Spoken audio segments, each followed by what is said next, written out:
오늘은 아브라함의 실수와 하나님의 도움, 아브라함의 실수와 하나님의 도움 이런 제목으로 같이 하나님의 말씀을 나누도록 하겠습니다.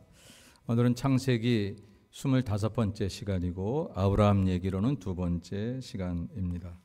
지난주에 우리는 아브라함이 하나님의 부르심을 받고 갈대아 우르, 지금으로 말하면 이라크 지역, 바벨론이라고도 말할 수 있는 그 지역을 떠나서 하란을 거쳐서 가나안 땅, 지금의 이스라엘, 팔레스타인 땅에 도착했던 것을 압니다. 하란을 떠날 때 75세라고 그랬는데 75세의 본토 아비집을 떠난다는 거 쉬운 일이 아니었고, 물론 지금 나이보다는 좀 더 젊은 나이지만 그 당시에 좀 더 오래 살았으니까 그래도 자기의 모든 살던 곳을 떠나는 그 결단이 쉽지 않았습니다. 여러분이 만약 하나님이라면 아브라함이 그렇게 순종하고 떠난 그 다음에 하나님은 여러분은 어떻게 하시겠습니까? 잘했다 아브라함, 칭찬도 좀 해주시고 그 다음에 그에게 마치 좋은 저녁상을 차려주듯이 그렇게 그에게 좀 복이 되는 그런 것들을 아마 주시려고 했을 거예요. 물론 우리는 지난주에 말씀에서 하나님이 그 세 가지 복을 주시는 축복을 얘기했었습니다. 땅의 후손의 복을 주시고 또 땅의 복을 주시고 또 복의 근원이 되는 복을 주신다고 하는 얘기를 했죠. 그런데 그래서 오늘 두 번째 시간에는 아브라함이 얼마나 그 복을 누리는 시작을 보인다든지 하나님이 칭찬하시는 장면을 본다든지 그럴 기대가 있는데 생각 밖에 아브라함이 실수하는 모습을 보게 됩니다. 우리는 이제 오늘 그 모습을 보면서 다시 한번 오늘 지도를 보죠. 여러분, 여기가 갈대아 우르, 이 지역이 지금 이라크 지역입니다. 이 이라크 지역의 이 지역이 사실은 에덴 동산이 있었던 지역이라고 알려지고 있죠. 근데 여기서 이렇게 떠나서 하란이라는 지역에서 이 가나안까지 들어온 거예요. 지난주 얘기가 여기까지 얘기입니다. 근데 오늘 이렇게 내려가서 이제 애굽을 내려가는 그런 장면이 오늘 이제 본문에 나오는 그런 장면입니다. 오늘 아까 목사님 얘기했지만 영상으로 보시는 분들은 제 얼굴 화면이 나오진 않습니다. 그렇게 하시고 그러나 PPT는 나가니까 여러분 그렇게 한번 보십시다. 아브라함의 실수를 우리가 보게 돼요. 이렇게 부르심 받은 사람도 이렇게 결단하고 믿음이 뛰어날 것 같다고 생각할 수 있는 사람도 이런 실수를 하게 된다는 것에 대해서 자칫 실망 혹은 자칫 위로. 실망은 어떻게 그럴 수 있어? 목사님이 어떻게 그럴 수 있어? 장로님이 어떻게 그럴 수 있어? 우리 이런 얘기 하시잖아요. 근데 그럼에도 불구하고 그렇게 훌륭한 분들도 또 이렇게 실수를 하는구나. 내가 하는 실수가 잘한 건 아니지만 내가 실수했다는 것을 정당화할 것은 아무것도 없지만 그럼에도 불구하고 이것 때문에 또 너무 그렇게 주눅 들어서 그럴 것도 아니구나라는 위로를 또한 동시에 받을 수 있죠. 오늘 아브라함의 얘기를 한번 볼까요? 이렇게 말합니다. 그 땅에 기근이 들었으므로 아브라함이 애굽에 거류하려고 그리로 내려갔으니 이는 그 땅에 기근이 심하였음이라 그랬어요. 그 땅이 어디입니까? 그 땅에 지금 하나님의 약속이 있었던 가나안 땅이에요. 가나안 땅으로 가라 그래서 거기 왔거든요. 하나님이 가라 그랬으니까 거기는 정말 뭐 대단한 아브라함을 위한 하나님의 놀라운 선물들이 기다리고 있다고 생각할 수 있었어요. 근데 웬걸 그 땅에 기근이 있었다 그럽니다. 아브라함이 물론 쉽게 생각하지는 않았겠죠. 성경은 그냥 짧은 한 문장의 글로 얘기하긴 하지만 근데 그 땅에 기근이 들었다는 그 이유 때문에 아브라함이 애굽으로 내려가라고 합니다. 여러분, 애굽은 성서에서 늘 세상을 의미하는 단어입니다. 애굽이라는 나라가 이집트라고 하는 나라인데 성경에서 애굽이라는 단어가 사용될 때는 하나님과 거리가 있는 떠난 하나님을 배반한 혹은 하나님을 등진 그런 하나님 없는 세상을 얘기할 때 애굽이 쓰여지게 됩니다. 지금 본문에서도 애굽, 이집트라는 나라로 내려갔는데 단순히 이렇게 거리를 떠나서 지역을 옮겼다 정도가 아니라 하나님이 있는 약속이 있는 가나안 땅에서 하나님의 약속이 없는 애굽으로 내려갔다고 하는데 아브라함의 실수가 있었다라고 하는 거예요. 우리 성도들은 늘 하나님의 약속과 현실 사이에서 괴리감을 경험할 때가 있어요. 믿음으로 하면 하나님이 복을 주실 거야. 성경에도 그런 얘기가 얼마나 많아요. 근데 나름대로 믿음으로 산다고 생각했는데 내 현실이 그리 녹록지 않아요. 하나님이 복을 주신다고 한 것 같은데 그런데도 불구하고 나 그걸 믿고 여기까지 살아왔는데 그냥 내가 세상에서 경험하는 경험은 어떤 때는 실패의 경험도 하고 좌절의 경험도 하고 하나님 내게 복을 주신 게 맞나? 이런 생각이 들어갈 때도 있다라고 하는 것입니다. 말씀을 준비하면서 이런 생각을 해봤어요. 아예 하나님도 아브라함을 기왕에 그렇게 어렵게 부르실 바에야 아브라함도 어렵게 떠나지 않았겠어요? 그런데 그 약속을 현실로 만들어 놓은 다음에 불러주시면 얼마나 좋았을까? 그러면 아브라함이 애굽에 안 내려가지 않았을까? 그랬을 것 같아요. 지금 기근이 들었으니까 먹을 게 당장 없는 거고 살 형편이 안 되니까. 근데 만일 아브라함이 가나안 땅에 들어갔는데 거기 살 형편이 넉넉했으면 애굽으로 내려가지 않았겠지요. 아마 그런데도 애굽으로 갔다 우리는 아브라함을 생각할 때 그러지 않았을 거라고 생각을 합니다. 그런데 하나님은 그렇게 안 하셨다 하는 거예요. 때를 따라 하나님의 생각이 우리의 생각과 많이 달라서 우리가 당황스러울 때가 있어요. 근데 왜 다르냐 하면 하나님은 우리를 하나님의 사람으로 이 땅에 사는 동안 온전하게 키우기를 원하시는 거예요. 한 사람이 하나님의 사람으로 성숙되기 전까지는 1년이 부족해요. 10년도 부족해요. 아니 평생 가도 부족할 때가 많아요. 솔로몬 같은 하나님의 귀한 사람도 말년이 시원치 않았어요. 히스기야 왕도 말년이 그렇게 쉽지 않았어요. 우리 젊었을 때는 예수를 잘 믿었다가 나이가 들어서 하나님 떠나는 사람들이 얼마나 많은지 모릅니다. 세상에서 패잔병처럼 산다는 얘기가 아니에요. 세상에서 실패한 사람처럼 사는 게 아니야. 잘 살아요. 세상에선 성공했다고 얘기할 수도 있어요. 그러나 신앙적으로 볼 때는 그것 때문에 하나님을 떠나 있는 사람들이 많다라고 합니다. 그러니까 한 사람이 하나님의 사람으로 처음부터 끝까지 온전하게 만들어져서 하나님 나라에 들어갈 때는 정말로 그 나라에 합당한 모습으로 살아간다는 것이 이게 얼마나 어려우냐라고 합니다. 그래서 신앙생활의 가장 나쁜 건 뭐냐면 이만하면 됐지라는 생각이에요. 아이 목사님 그만하면 됐죠. 제가 성경 공부한 게 한두 번인가요? 제자 훈련을 제가 한두 번 받아본 줄 아세요? 여러분 그런 생각들이 우리를 늘 실수하게 만들거나 하나님의 곁에서 떠나게 만든다고 하는 것을 기억해야 돼요. 만약 하나님이 우리를 만드시는 게 목적이 아니고 그냥 우리에게 좋은 것 주시는 게 목적이었다면 우리가 어떻게 살든지 주시는 거에 대해서는 아무런 문제가 없으신 분 아니시겠습니까? 아브라함을 그 먼 곳에서 부르실 때에 아브라함에게 땅 좀 주고 후손 좀 주는 게 목적이었다면 하나님은 아브라함이 어떻든지 그냥 주시고 말았을 거예요. 근데 이 아브라함을 온 민족의 조상으로 만들고 싶으신 거거든요. 온 믿음의 사람의 조상으로 만들고 싶으신 그 아브라함 부를 때도 그만하니까 하나님이 부르실 만하니까 부르셨겠지만 하나님의 수준에 하나님의 믿음의 분량에 이르기까지 그를 더 연단하셔야 되겠기에 하나님은 그에게 이제 믿음의 훈련을 하고 계시는 거예요. 그래서 약속이 다 이루어진 상태에서 부르시지 아니하시고 약속을 주신 상태로만 부르십니다. 보여준 땅으로 가라고 하지 않고 보여줄 땅으로 가라고 그렇게 말씀을 하신다라고 하는 것이죠. 만일 우리가 보여준 것만 믿고 따라왔다면 하나님이 우리에게 이루어 놓으신 것만 있어야 우리가 따라간다면 그건 믿음이 아니라 계산이죠. 계산을 해보니까 맞는 거예요. 하나님이 이렇게 주신다고 했는데 이렇게.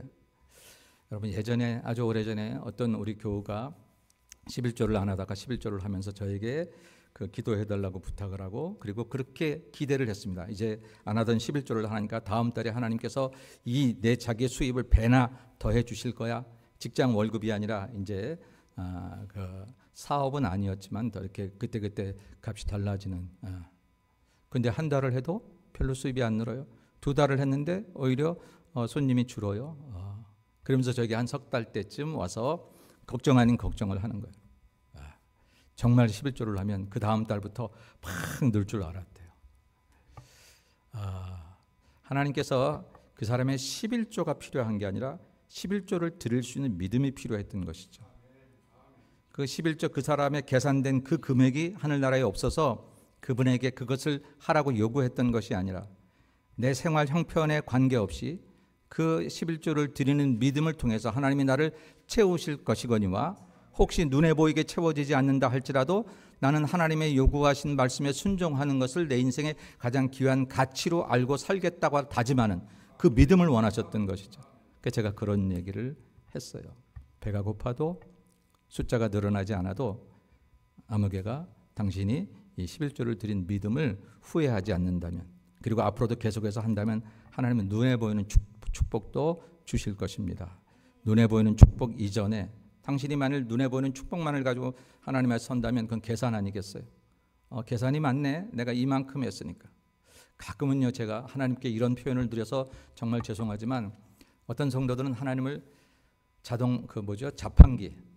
자판기처럼 알고 있는 사람이 있어요. 내가 500원짜리를 딱 넣으면, 한국에 가니까 휴게소 같은데 500원짜리 넣으면 밀크커피 뭐 이런 거 쫙 나오잖아요. 600원짜리 넣으면 뭐 캔이 하나 딱 나와요. 하나님을 그렇게 아는 거 아닌가? 내가 요만큼 노력하면 그 정도 대가를 주시고, 그 대가를 안 주시면 하나님 맞나? 만약에 자동 판매기 같은 막 흔들어 보잖아요. 탁탁 치고 이거 뭐가 막혔나 그러면서. 근데 하나님은 그런 계산으로 우리가 당신을 따라오려고 그것을 원하지 아니하시고 믿음으로 하나님을 섬기기를 원하시기 때문에 아브라함에게 약속은 주셨지만 아직 그것을 현실로 이루지 않으셨다라고 하는 것입니다. 왜냐하면 그 믿음이야말로 앞으로 아브라함이 만들어가야 될 가장 중요한 일이었기 때문입니다. 근데 그만 아브라함이 그 시험에 실패하게 되고 말입니다. 그래서 약속의 땅에 왔는데 약속의 땅의 현실이 내가 기대했던 것 혹은 하나님이 제시했던 것이 내 눈으로 보이지 않는다고 해서 애굽 땅을 바라보니 거기는 풍부한 땅이었다. 그래서 그곳으로 내려갔어요. 실제로 여러분 가나안 팔레스타인 지역은 사막 지역이잖아요. 하늘에서 비가 안 오면 뭐 이게 농사나 과일나무를 먹을 수 없어요. 그런데 애굽에는 나일강이라고 하는 비옥한 그런 강이 있습니다. 4대 문명 중에 하나가 거기서 생겨났던 이유 중에 하나는 그 나일강 때문이 아니겠습니까? 언제나 풍부한 그런 땅이었어요. 그래서 그곳으로 내려갔다라고 하는 것입니다. 오늘 우리는 아브라함의 이야기를 보면서 에휴, 아브라함이 어쩌 그래 믿음의 조상이라는 사람이 저랬을까, 이렇게 하려고 이 얘기를 보는 것도 아니고, 성경의 인물들은 정말 잘못이 있나 없나 이것을 검사하려고 보는 게 아니라 그 인물을 비추어서, 거울처럼 비추어서 나를 보려고 하는 것이지요. 오늘 우리들 가운데는 모처럼 잘 믿으려고 하면 시험이 오는 것 같은 경우들을 경험할 때가 있어요. 이제 내가 열심히 해야지. 내가 믿음 생활 잘해. 이번 주부터는 난 교회 안 빠질 거야. 나는 새벽 기도도 할 거야. 근데 마침 토요일 날 누가 전화가 와서 이번 주에 놀러 가자 하네. 마침 또 내가 몸이 좀 힘들고 좀 그러네. 마침 또 어떤 문제가 생기네. 여러분 희한해요. 잘 믿으려고 하면 그러는 경우들도 종종 있어요. 어떤 사람은 그러더라고요. 목사님, 내가 좀 열심히 기도하려고 그러면 꼭 시험이 오더라고요. 근데 그건 안 그래요. 자기 생각이 그런 거죠. 그리고 만약에 그렇다도 그것을 살짝 넘어가기만 하면 되는데 그거를 늘 못 넘으니까 자기가 그렇게 되는 거예요. 그 시험을 이기셔야 됩니다. 그런 생각이 들 수도 있고, 물론 또 사랑하는 자녀들을 넘어뜨리기 위해서 사단이 그렇게 우리에게 열심히 하려고 하면 그렇게 한다. 제가 늘 그런 얘기 하잖아요. 이 총든 포수가 이게 살아있는 토끼가 있고 죽어있는 토끼가 있으면 누구를 쫓아가요? 살아있는 토끼를 쫓아가죠. 죽어있는 토끼는 건들 필요가 없으니까. 예수를 잘 믿으려고, 더 잘 믿으려면 이게 사단의 입장에서 볼 때는 막 살아있는 하나님의 자녀가 되려고 하는 거니까 자꾸 시험을 걸 수밖에 없죠. 죽어있는 토끼처럼 저 집사는, 저 권사는, 저 목사는 말이야, 목사지만 장로지만 권사지만 안 건드려도 내 편이야. 사단이 이럴 수 있다고요. 그래서 여러분, 시험이 없는 게 한편으로는 감사한 일이지만 하나님의 은혜 가운데 그럴 수 있다면, 또 한편으로는 내가 사단의 시험거리 대상도 안 되기 때문에 사단이 건들지도 않을 수 있다는 것에 우리가 늘 경각심을 좀 가질 필요가 있다라고 하는 것입니다. 어쨌든 아브라함이 실수해서 애굽을 택했어요. 근데 이렇게 한번 실수하니까 그 실수가 또 다른 거짓을 만들게 된다. 여러분, 죄라고 하는 것은 눈사람과 같아요. 눈사람 만들어서 눈을 이렇게 굴리면 이게 점점 커져 가잖아요. 작은 누룩 같은 작은 죄가 그것을 덮기 위해서 또 다른 잘못을 만들고 또 다른 잘못을 만듭니다. 아브라함이 실수했더니 그 다음에 아브라함에게 꾀가 생깁니다. 거짓을 만들 생각이 합니다. 왜? 자기의 실수를 합리화하기 위해서 그렇게 됩니다. 성경에 보니까 그가 애굽에 가까이 이르렀을 때에 그의 아내 사라에게 말하되 내가 알기에 그대는 아리따운 여인이라. 애굽 사람이 그대를 볼 때 이르기를 이는 그의 아내라 하여 나는 죽이고 그대는 살리리니 원하건대 그대는 나의 누이라 하라. 그러면 내가 그대로 말미암아 완전 안전하고 내 목숨이 그대로 말미암아 보존되리라 하니라. 이렇게 얘기하고 있어요. 자, 애굽으로 내려가기로 결정해서 갑니다. 어떤 길이에요? 살자고 내려가는 길이에요. 가나안에 있으면 죽을 것 같아요. 하나님의 약속 따라 오긴 왔는데 형편이 죽을 것 같아요. 예수 믿으면 산다고? 근데 당장 먹을 거리가 없어요. 삶의 형편이 녹록지 않아요. 그래서 주의를 빠지고라도 하나님 앞에 범죄하는 한이 있어도 일단 내가 설고 봐야지 라는 생각을 가지는 것이 지금 아브라함의 애굽행이에요. 살자고 내려가는 길이죠. 근데 갑자기 죽을지도 모른다는 생각이 들어가요. 어떤 생각? 내 아내가 이쁘니까. 내 아내가 이쁘니까, 그러니까 이 이쁜 내 아내를 저 바로왕이 차지하기 위해서 나를 죽이면 어떡하지? 내가 만약 남편이라고 하면 남편을 죽이고 차지하려고 할 거야. 그러니까 아내에게 말하기를 내가 당신의 사촌 오빠라고 얘기하자. 옛날에는 근친상간이었기 때문에 그 말이 틀린 말은 아니에요. 그러나 틀릴 수밖에 없는 것은 아브라함이 모든 사람 앞에 가서 그렇게 자기 아내를 누이라 말하진 않거든요. 그러니까 살자고 내려가는 그 길에 죽을지도 모른다는 그런 공포가 생기니까 그러니까 꾀를 낸 거예요. 근데 이 꾀가 하나님 없이 내는 꾀는 다 거짓을 만들어 내게 되죠. 성경에는 복 있는 사람은 악인의 꾀를 쫓지 말라 그랬는데 악인의 꾀를 쫓지 않는 것도 중요하지만 내 안에서 스스로 생겨나는 꾀를 분별해야 돼요. 내가 얼마나 많은 변명을 만들어내는, 내가 얼마나 많은 핑계를 만들어내는, 내가 얼마나 많은 꾀를 만들어내고 결국 그것이 거짓을 만들어내는 자가, 이 발전기가 내 안에 있다는 사실을 우리가 잃어버리면 안 된다라고 하는 거예요. 만일 아브라함이 그 애굽으로 내려가는 길을 걸어가다가 갑자기 이거 아닌데, 여긴 약속의 땅이 아닌데, 내가 여기를 그냥 이민 온 게 아니라 여기서 내가 새로운 삶의 터전을 이루리라 그러고 온 것도 아니잖아요. 그러고 온 것도 아니에요. 그냥 하나님의 약속만 믿고 왔다. 근데 약속만 믿고 온 그 자리에서 약속처럼 어떤 새로운 삶의 근거가 보이지 않을 때에 그는 약속을 잠깐 버려두고 그리고 살자고 애굽행을 택했다라는, 그것을 깨닫고 아이고 중도의 방향을 돌려서 하나님 제가 잠시 잘못 생각했습니다. 제가 이렇게 눈이 어두워져서 이랬는데 용서해 주시옵소서. 그리고 다시 돌아왔다면 얼마나 좋았을까. 그러면 아마 아브라함의 얘기가 또 다른 모습에서 우리에게 전개되지 않았을까라는 생각이 들어가는데 아브라함은 그렇지 않았어요. 끝까지 애굽으로 내려가는 그 길, 그리고 그 길을 내려갈 때에 새로운 공포, 새로운 두려움이 생기고 어찌 보면 가장 사랑하는 아내를 잃을 수 있는 그런 위기에 봉착하게 됐다라는. 하나님의 사람들은 약속을 떠나면 우리에게 좋은 길이 열려지는 게 아니라 오히려 죽음의 길이 열려진다는 것을 기억해야 돼요. 가끔 믿음대로 살다가 가끔씩 믿음대로 사는 게 어떤 때는 무의미한 것 같이 느껴지거나 힘들어지거나 그럴 때 그냥 막 살고 싶어요. 다 손 놓고 싶어요. 그렇게 되는 게 내가 자유로워지는 것 같아요. 여러분 키에르케고르라고 하는 유명한 철학자가 그런 얘기했어요. 사람은 누구나 자살할 권리를 가지고 있다. 자살할 자유를 가지고 있다. 그러나 그 자유를 사용하면 죽는다. 너무 당연한 일이죠. 다 자살할 수 있어요. 그걸 자유라고 생각할 때 그 자유를 찾아가면 죽는 것뿐이 없다라는 거예요. 하나님을 떠나는 것이 우리에게 자유 같잖아요. 내 마음대로 살고 싶은 것이 자유 같잖아요. 때로는 하나님대로 말씀대로 산다는 게 너무 우리를 억압하는 것 같아요. 뭘 기도할 때 기도해야 되고 남이 오른밤을 쳐도 내가 왼밤을 돌려야 되고 이런 것들이 너무 힘들 것 같아요. 그래서 막 살고 싶고 내 마음대로 살고 싶은데 성경은 그것을 자유라 말하지 않고 방종, 타락이라고 말한다고 하는 거예요. 결국 거기에는 생명이 없고 죽음의 길이다라고 하는 것입니다. 예수님 비유 가운데 탕자의 비유가 있어요. 아버지의 재산을 가지고 아버지가 살아계신데 유산을 미리 받아가지고 이런 잘못된 그런 아들이 있습니까? 아주 불효막심한 이런 사람한테는 놈이라고 말을 하죠. 아버지 집을 떠나는 것이 내 인생의 새로운 자유라고 생각을 했어요. 더군다나 돈까지 가지고. 그러나 아버지를 떠날수록 그의 삶에 기근이 찾아오는 거예요. 그의 삶에 망조가 들어가는 거예요. 탁 잃어버리고. 돈이 있을 땐 사람도 좀 꼬이더니 돈 없어지니까 사람도 다 떠나고. 아버지를 떠나면 자유일 줄 알았는데 그 자유가 가져다 준 것은 그에게 망조였어요. 망조였어요.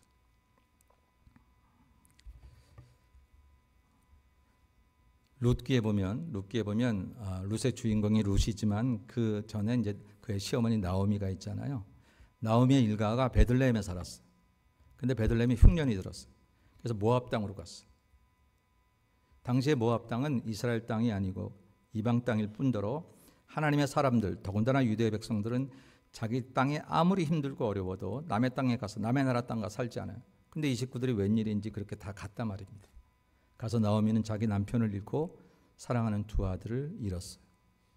그리고 거기서 룻이라는 며느리를 얻어서 이제 같이 컴백 베들레헴 하고 오지요. 올 때 자기를 나오미라, 나를 아주 슬픈 여자로 그렇게 이야기를 하면서, 거기 가면 자유로울 줄 알았는데, 거기 가면 성공할 줄 알았는데 그렇지 않더라. 여러분, 우리가 믿음 생활하다가 말씀대로 사는 것과 뜻대로 사는 것이 힘들어지고 피곤해질 때 있어요. 다 그럴 때 있어요. 목사도요, 어떤 땐 설교하는 게 몹시 부담스러울 때가 있어. 뭐 내가 부족하니까 오늘 이 설교의 내용을 마치 내가 나를 받는 말씀으로 보면 너무 내가 마음에 찔리는 게 많아서 설교하는 게 힘들 때도 있고 여러 가지 그럴 때도 있지요. 그런데 그것들을 버리면, 그것들을 포기하면 내가 자유로워지느냐? 그렇지 않다라는 거예요. 하나님의 사람들은 그 약속이 아무리 힘들고 어려워도 그 약속 붙잡고 사는 것이 하나님의 사람으로 만들어지는 길이지, 그 약속을 떠날수록 오히려 죽음의 길이 열려진다는 것을 우리는 아브라함을 통해서 볼 수 있어야 돼요. 살자고 내려가는 길이잖아요, 애굽 가는 길이. 근데 왜 생각지도 못했던 죽을지도 모른다는 두려움이 생기느냐고. 이런 생각 해본 적이 없거든요, 아브라함이. 그런데 애굽으로 살자고 가는 길, 그 살자고 가는 길은 아브라함이 꾀였어요, 거짓을 포함해서. 그랬더니 거기에는 새로운 죽음의 공포가 있게 된다라고. 그 결과가 어떻게 됐습니까? 그 결과가 이렇게 나옵니다.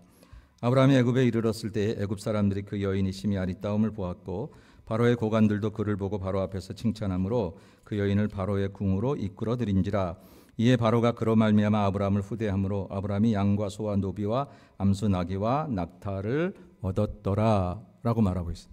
16절만 보니까 물질적으로 얻었어요. 가나안 땅에 있었으면 얻지 못할 풍요로움을 얻은 건 분명해요. 그런데 14절 15절을 보니까 자칫하면 자기 아내를 잃어버릴 수도 있었어요. 눈 시퍼렇게 뜨고 자기 아내를 남의 남자가 겁탈하는 것을 볼 수밖에 없게 되든지 아니면 자기가 목숨을 잃게 되든지 그런 결과를 얻을 수 있었다라고 하는. 분명히 내가 꾀를 내어서 하나님을 떠나는 그 길에, 살자고 내려가는 그 길에 생각지 못한 결과가 내 아내가 위기를 당하는 것. 어찌 보면 그렇다고 사례는 거기서 영원무국 잘 살았겠어요? 그 욕정에 의해서 취한 여인을 그 욕정이 다하면 버리는 것은 왕에게 어려운 일이 아니니까. 아브라함도 사례도 다 그 운명을 달리할 수밖에 없는 위기가 그에게 있었다라는 거예요. 그런 위기 앞에서 아브라함에게 주어진 양과 소와 노비와 암, 이런 것들이 무슨 소용이 있겠느냐라고 하는 거예요. 무슨 소용이 있겠느냐라고 하는 것입니다. 여러분, 우리는 잘 생각해야 돼요. 내게 복이 무엇인지를 잘 생각해. 우리 일반적으로 복에 대한 얘기를 하면 일단 돈이 오늘날의 시대의 복이에요. 장수, 그리고 자식들의 번성, 또 그 밖에 여러 가지 삶에 우리의 건강을 포함해서. 근데 이런 모든 것들이 정말 내게 복이 될 만큼 우리가 확실한 믿음이 서 있지 않으면 이것들이 꼭 복이 아니더라는 거예요. 가난해서 힘들 때 많았지만 부자가 돼서 죄 짓는 사람들이 많더라고요. 병들어서 몸이 불편하긴 하지만 건강해서 교도소 간 사람들이 많더라고요. 제가 멕시코 교도소 선교 때문에 한번 가봤거든요. 덩치들이 얼마나 좋은지. 중범자들인데요. 얼굴도 잘생기고 덩치도 좋은 사람들, 다 중범자들이에요. 그런 생각했어요. 만일 다리가 하나 부러졌더라면, 팔이 하나 부러졌더라면 그 부러진 다리로 여기까지 오지는 않았을 텐데. 예수님 그런 말씀 하셨잖아요. 눈이 범죄하면 눈 하나 없더라도 천국 가는 게 낫지, 두 눈 가지고 지옥 갈래? 그렇게 말씀하신 것과 똑같아요. 여러분, 세상적인 가치가 믿음 안에 있는 사람들이 믿음이 없을 때는 우리에게 복이 되지 않을 수 있다는 사실을 기억해야 합니다. 아브라함에게 주어진 이 수많은 양과 소와 노비와 암수 나귀와 낙타가 만일 아내를 잃어버리고 난다면, 아니 자기 목숨을 잃어버렸다면 무슨 소용이 있겠느냐라고 하는 것이죠. 아브라함의 애굽행은 이렇게 생각지 않았던 그의 삶의 위기를 찾아온다라고 하는 것입니다. 적어도 이 부분은 우리 믿음의 사람들이 다 똑같이 생각해야 돼요. 저와 여러분이 하나님을 떠나면 우리 인생에 위기가 온다. 믿음의 사람들이 하나님을 떠나면 인생에 기근이 든다라는 생각은 여러분들이 다 똑같이 동일하게 동의하셔야 됩니다. 동의하지 못하시는 분들이 계실 거예요. 어떤 이유로? 목사님 그래도 우리 아이들 대학 잘 갔는데요. 나는 건강한데요. 나는 그래도 잘 살아요. 내 사업은 여전히 잘 돼요. 여러분, 아브라함에게 주어진 그 모든 그런 짐승들의 축복이 그에게 복이 되지 않을 수 있었던 것은 그의 목숨이 만일 위태로웠다면 무슨 소용이 있겠느냐, 제가 좀 전에 말씀을 드렸어요. 지금 내가 건강하거나 내 자식이 좋은 대학을 갔거나 내 사업이 멀쩡하다는 것이 내가 지옥 가는 인생으로 걸어가고 있는데 주어진 것이라면 이게 무슨 소용이 있겠느냐라는 거예요. 우리가 지금 그 생각을 못하고 있는 거예요. 내가 교회 목사이고 장로이고 권사 집사, 내가 교회를 수십 년 다녔으면서도 하나님을 떠나면 내가 아무리 건강해도 이거는 지옥 가는 길로 걸어가는 인생이라고 하는 것을 생각지 못하니까 내게 주어진 모든 물질의 풍성함이 나를 복되게 할 것이라고 생각을 한다라고 하는 것이죠. 가끔 어떤 분들은 얘기합니다. 목사님 21세기에 무슨 천국을 얘기하고 지옥을 얘기합니까? 여러분 어떻게 해요? 있는 것을. 시대가 발전하고 문명과 과학이 아무리 발전해도 그 발전한 과학 때문에 하나님 안 되는 것도 아니고, 있던 천국이 1세기에 있던 천국과 지옥이 5세기에 있던 천국과 지옥이 21세기 문명이 발달했다고 없어지는 것이 아닐진데 하나님을 믿는 사람들이 하나님을 떠나고도 잘 사는 것은 결코 복이 아니라는 사실을 우리는 알아야 된다. 세상 사람들은 알 수 없어요. 예수가 그 안에 없는데 어떻게 그걸 알 수 있겠습니까? 그러나 우리가 예수님이 있다면 그 가치를 알아야 된다. 물론 기억할 것은, 그렇다고 예수 믿는 사람에게 꼭 인생에 기근이 드는 것은 아니죠. 축복을 받아서 그 축복을 누리며 사는 사람들이 얼마나 많아요. 그러니까 우리는 그렇게 되기를 바라는데, 오늘 아브라함의 모습에서는 세상의 풍족함을 따라가는 애굽과 배고파도 기근이 들어도 지금 약속이 아직 현실이 되지 않은 상황이라 할지라도 가나안에 머물렀어야 하는 두 가지 갈림길에서 아브라함은 잘못된 애굽을 택했다는 것. 그리고 오늘 이 시대에 살아가는 저와 여러분들도 얼마든지 그럴 수 있다라는 것. 목사님 저는 아무리 그래도 하나님 부인한 적이 없어요. 난 하나님 계시다고 믿어요. 여러분 생각해 보세요. 내가 하나님 부인하지 않았다는 생각이 진짜일까요? 하나님 보시기에 너는 네 멋대로 생각하면서 나를 부인하지 않는다구나, 이렇게 판단하시는 그 판단이 옳은 걸까요? 하나님의 판단이 옳은 거예요. 정말 잘 생각해야 돼요. 아브라함이 여기서 애굽을 가면서 나는 잘못을 하고 가고 있는 거야, 나는 시작부터 잘못이야, 그러고 갔겠어요? 아닌 거거든요. 우리 모두 그런 거예요. 어떤 분들은 또 그래요. 목사님 제가 좀 세상에서 성공하고 돌아올게요. 돌아와서 11조도 많이 하고 뭐도 많이 하고. 여러분, 교회는 하나님 앞은 성공하고 돌아오는 것이 아닙니다. 실패한 그 모습 그대로 오는 거죠. 그리고 여기서 변화되어 성공으로 나가는 거예요. 여러분이 잘 돼서 교회에 들어오기를 누구도 기대하지 않아요. 하나님 원하시지도 않아요. 있는 모습 그대로 늘 당신 앞에 서기를 원하시지. 자, 여기까지만 보면 우리는 쓸쓸하게 아브라함의 얘기를 마칠 수밖에 없어요. 어쩌면 아브라함의 얘기가 여기서 끝났을 수도 있어요. 네, 이런 일머전시 상황에 하나님이 개입하십니다. 하나님이 개입하셔요. 실수했음에도 불구하고 하나님이 개입하셔요. 저와 여러분의 인생에 큰 위기와 실수가 있음에도 불구하고 하나님은 우리를 도우시는 줄로 믿으시기를 축원합니다. 얼마나 감사한 일이에요. 그러나 그 사실 때문에 실수가 괜찮다라고 생각하면 안 돼요. 하나님이 언제라도 우리의 실수에도 불구하고 우리를 도우실 것이라는 생각 때문에 우리가 실수해도 괜찮다라고 생각을 하는 것은 착각이다라고 하는 것이죠. 오늘 17절 말씀에 이렇게 말합니다. 여호와께서 아브라함의 아내 사라의 일로 바로와 그 집에 큰 재앙을 내리신지라. 어떤 재앙을 내리셨는지 그 내용은 나와 있지 않지만 바로가 깜짝 놀라가지고 아브라함을 불러서 너 왜 나를 이렇게 속였느냐, 네 아내를 왜 누이라고 했느냐, 빨리 데리고 나가라, 그러면서 뭐 짐승까지 다 줘서 보냈단 말입니다. 이런 생각해 볼 수 있죠. 아니, 잘못은 아브라함이 했는데 왜 혼은 바로가 났을까? 하나님 불공평한 하나님, 뭐 이렇게 여러분 생각 혹시 안 하시겠습니까? 물론 여러분은 안 하시겠죠. 우리 다 믿음의 사람인데. 근데 안 믿는 사람들은 그런 생각을 하게 될지도 모릅니다. 그러나 우리가 기억할 것은 하나님은 공의의 하나님이 맞는 것은 바로가 아무리 왕이라 할지라도 아무 여인이든지 내 마음에 내 욕정에 맞고 이쁘게 보인다고 해서 내 아내로 삼는 것, 정실 아내도 아니고 욕정의 대상으로 삼는다는 것은 하나님이 모든 사람 앞에 동등하게 안 될 일이라고 판단하시기 때문에 그를 벌하신 거예요. 아브라함 때문에 그를 벌하신 게 아니라 바로가 스스로 잘못한 그 상황에 대한 하나님의 심판이 바로에게 있었던 것입니다. 아마 어쩌면 바로는 그런 일들을 통해서 히브리 사람들은 함부로 건드리면 안 돼, 이런 생각이 또 들어갔을런지도 모르고, 혹 더 기대를 한다면 그래, 지금의 내 왕비와 궁에 있는 궁녀들만도 충분한데 내가 또 다른 욕심을 내면 안 되는 거지, 뭐 그런 생각을 했으면 더 좋았을 거다라는 기대도 해봅니다. 어찌됐든 바로에게 심판을 내리신 것은 아브라함의 실수에도 불구하고 아브라함의 편만 들어주신 하나님이 아니라 하나님은 그에게 공정하게 왕이라 할지라도 아무 여인을 함부로 자기 욕정에 따라서 범하면 안 된다고 하는 것을 정확하게 가르쳐 주신 하나님의 심판이었습니다. 그런데 아브라함에 대해서는 그런 공정함과 더불어서 하나님의 큰 도움이 알파로 주어졌다는 사실이 오늘 저와 여러분에게 주어질 수 있다고 하는 기대를 갖게 하는 거예요. 아브라함에게도 동일하게 그의 실수에 대한, 그의 거짓에 대한 그런 심판을 주셨습니다. 뭘까요? 얼마나 놀랬겠어요. 이게 단순히 놀란 게 아닐 거예요. 여러분, 자기는 살자고 내려간 길에 내 꾀가 기가 막혀서 저 바로 왕이 나도 막 우대해주고 막 그럴 거라고 생각을 했는데 자칫 잘못하면 자기하고 아내가 다 죽을 수밖에 없는 그런 위기를 당했었어요. 얼마나 놀랐을까? 얼마나 놀랐을까? 아마 몸서리치게 놀랐을 거예요. 아, 내가 이런 꾀를 부리면 안 되는구나 라는 생각들도 했을 것입니다. 근데 더불어서 하나님은 아브라함이 아무런 손도 쓰지 못할 때에 바로에게 개입하셔서 바로를 심판하심과 동시에 바로에게 큰 재앙을 내리심과 동시에 아브라함을 안전하게 돌리셔서 다시 가나안 땅으로 돌아가게 하셨다라고 하는 거예요. 이 부분이 하나님의 자녀들에 대한 하나님의 특별한 도움이다라고 하는 사실입니다. 안 믿는 사람들이 왜 우린 그런 도움 안 주세요라고 말해도 소용없어요. 왜?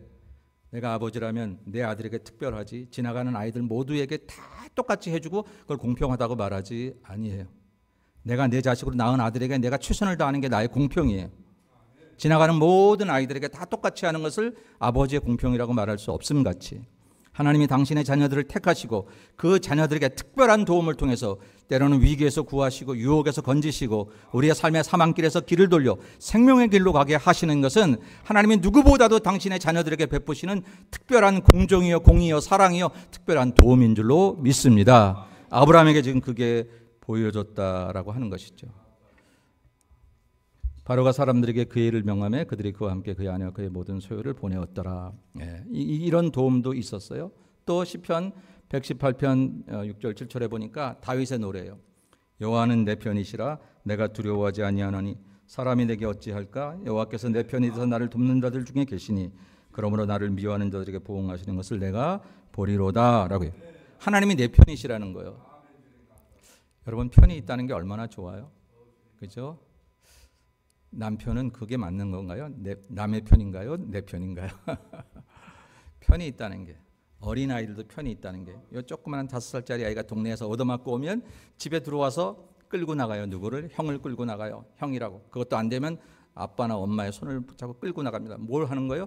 내 편이 있다는 걸 보여주는 거죠. 네가 나를 때렸어? 내 편이 있어. 너보다 강한 내 편이 있어라고 보여줄 때 얻어맞은 아이의 심정으로 나가지 않고 저를 복수할 것 같은 그런 마음으로 당당하게 나갑니다. 세상에서 여러분의 편은 누굽니까? 네. 남편도 아내도 못 믿을 사람이라 그런 게 아니라 사람의 한계 때문에, 사람이 가지고 있는 한계 때문에 그 사람 마음이 아무리 굴뚝 같아도 해주지 못하는 부분들이 있는 것을 인정해야 되는 거죠. 부모도 자식도. 그러나 우리 하나님은 언제나 우리 편이 되셔서 우리를 눈동자처럼 도우시고 아브라함이 손줄 수 없는 위기에 들어갈 때 아무도 그를 도울 수 없을 때 직접 개입하시고 이머전시 상황에서 특별한 은총으로 초자연적으로 역사하셔서라도 그 아들을 꺼내고 그 아들을 건지시는 그런 하나님이 우리의 도움이신 줄로 믿습니다. 그래서 하나님은 우리의 도움이라고 그렇게 고백을 하는 거예요. 오늘 말씀을 마치면서 저는 그런 얘기를 해보고 싶어요. 세상이 그렇게 살기에 만만하지만은 않습니다. 그러나 세상이 넉넉하고 우리가 살아가는 삶이 형편이 좋다고 할지라도 내가 가는 길이 애굽으로 가는 길인지 배가 고파도 힘이 들어도 가나안 땅에 머무르는 길인지에 대한 분별을 하셔야 합니다. 가나안 땅에 머물면서도 하나님이 내 모든 것들을 풍족하게 하실 수 있습니다. 기왕이면 그 복을 누리시기를 주의 이름으로 축원합니다. 그러나 만일 내가 애굽으로 내려가는 길 중에 있음에도 불구하고 내 삶의 모든 부요의 풍성함 때문에 내가 내려가는 이 길에 대한 경각심이 없다면 마지막 천국문에서 나가 부인당하고 그 천국에 들어가지 못하는 심사가 되어도 그때는 이미 늦다라고 하는 것이죠. 하나님의 사람들은 배가 고파도 약속의 땅에 머물러야 합니다. 하나님의 사람들은 아무리 힘들어도 믿음의 길을 걸어가야 하고 믿음의 자리를 지켜야 합니다. 다 내려놓고 싶을 때, 다 포기하고 싶을 때, 내 마음대로 살고 싶을 때 그 자유를 사용하면 죽는 것이 인간의 모습이라는 킬케골의 마음을 기억해 보면서 사랑하는 여러분, 오늘 저와 여러분들이 걸어야 될 믿음의 길, 애굽행이 아닌 것을 감사하게 생각하시고 우리가 조금만 이 믿음의 길을 눈에 보이지 않아도 믿음으로 이 길을 걸어가면 하나님은 반드시 보상하시는 분이시므로 필요한 것들로 채우시고 내가 생각하지 못했던 더 좋은 것들로 우리 삶에 번성함을 허락해 주시는 줄로 믿습니다. 이번 한 주간도 이번 한 달도 올 한 해도 이런 하나님의 도움을 날마다 누리시면서 그러나 그 도움을 누리시기 위해서 바른 가나안 땅에 약속의 땅에 잘 머무르시면서 믿음 생활하여 승리하는 저와 여러분 모두가 다 되시기를 주님의 이름으로 간절히 축원합니다. 기도하겠습니다. 우리 잠깐 같이 기도하십시다. 하나님, 지금 내가 사는 모습이 혹시 많은 것 풍족해도 애굽으로 내려가는 모습은 아닌지 나를 도와주시고 힘들어도 어려워도 괴로워도 믿음의 땅 가나안 땅에 머물러서 믿음으로 살아가는 우리가 되게 하옵소서. 다 같이 통성으로 잠깐 기도하겠습니다. 거룩하신 아버지 하나님, 이 시간 사랑하는 성도들 우리가 말씀 듣고 우리 자신들을 돌아봅니다. 우리가 살아가는 이 믿음의 길이 아버지 애굽으로 내려가는 길이 되지 않기를 원합니다. 우리가 힘들어도 어려워도 가나안 땅에 머물러서 그 약속대로 사는 성도들이 되게 도와주시옵시고 그렇게 살아갈 때 지켜주는 주의 놀라우신 도우심을 경험할 수 있게 도와주시옵기를 아버지 하나님이여 간절히 빌고 소원하오니 하나님이 역사하시고 은혜를 베풀어 주셔서 아버지를 사랑하는 성도들이 다 믿음의 길에 풍성하게 살아갈 수 있게 도와주시옵기를 아버지 간절히 빌고 소원합니다. 성령님 붙들어 주시옵시고 하나님의 놀라운 은혜로 함께 하시고 인도하셔서 성도들에게 아버지 가나안 땅을 지켜내는 믿음의 사람들로 살아갈 수 있도록 은혜를 베풀어 주옵소서. 하나님 없는 애굽행으로 내려가는 인생 되지 말고 때로는 힘들어도 어려워도 믿음의 가나안 땅을 지켜 결국은 하늘과 땅의 축복을 함께 받는 우리 성도들이 되도록 은혜 베풀어 주옵소서. 예수님의 이름으로 기도 올리옵나이다. 아멘.